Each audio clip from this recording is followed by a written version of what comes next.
All right, doing a video now. Again, I've been out a little bit because I've been having some technical difficulties here with a new box that I got, but I'm back up and at them. And again, coming in at a critical time. We see this 2080 needs to hold for the ES. It's been grinding sideways. Breakout, every single breakout from even a buy signal has been sold.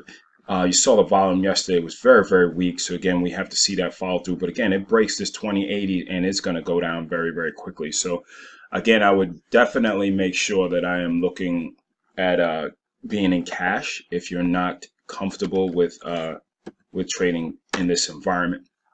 Again, I've adjusted to day trading. I'm day trading pretty much the ES and the crude. Now waiting for the long setups to happen. Now, the NQ is back again at critical levels, breaking down below, giving a sell signal, and you want to see if it follows through and breaks these areas here. About this 43.75, 43.70 areas is critical for this name to stay up. And again, it's been, you could say, listen, the trend is obviously up, but this price action has been very difficult. Okay, you had this happen, broke up, happened again. Now it's not breaking up. It broke up, but then came back immediately into above these February highs.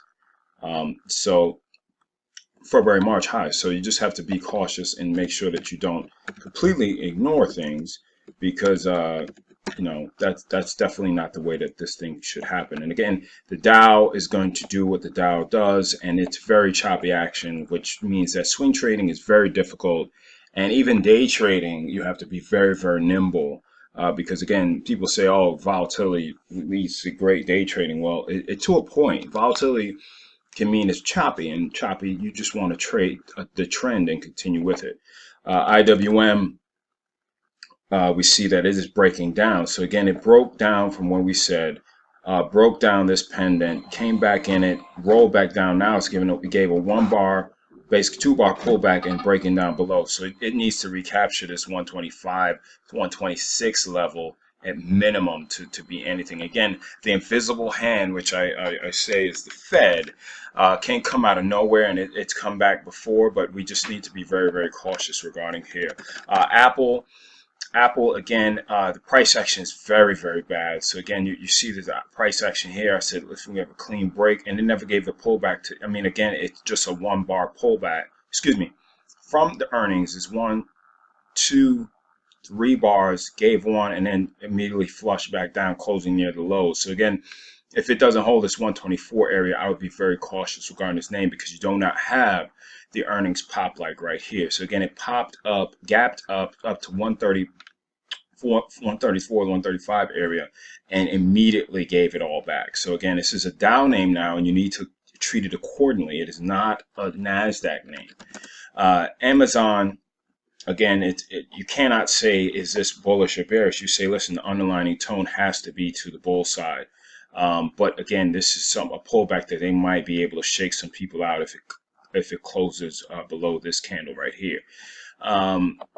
You had crude, which actually popped up again on some you want some decent follow through, but popped up above 60. So this is definitely it is at a critical moment, meaning that if they can really run up and follow through with some volume, that might be something good for them. And again, the dollar was down today, so that would give more fuel to this. And again, we want to look at kind of what bonds are doing. Twitter's still a mess, quite honestly. Sorry for putting that one in. I wanted to put the bonds in. And the bonds, you can see, are holding this pivot point. Again, the last buy area was around this 124, and you still have some type of support if you look out, but it looks like it's breaking. Again, it got below it, so if it recaptures it, and this is the high volume. Again, if you're looking at, candlesticks, you want this hammer to be on high volume, and you don't want it to be orphaned. So again, it's right at this pivotal point right here, which is a pivotal point that it has not broken down before. It came to test it here, came to test it around here, even gave a higher low here, ran back up. So again, it's at a critical point that if it breaks above this price action, which is around 123, we want to see if it's going to ramp back up to the upside. So again, we just want to trade with some type of caution and see what's going on here. Again, you got to make sure that you're looking at stuff as a valid dip versus any red damn candle is what you consider a dip, because you will get hurt. Google, continuing from earnings, has not gone back since, so it's still crushing down.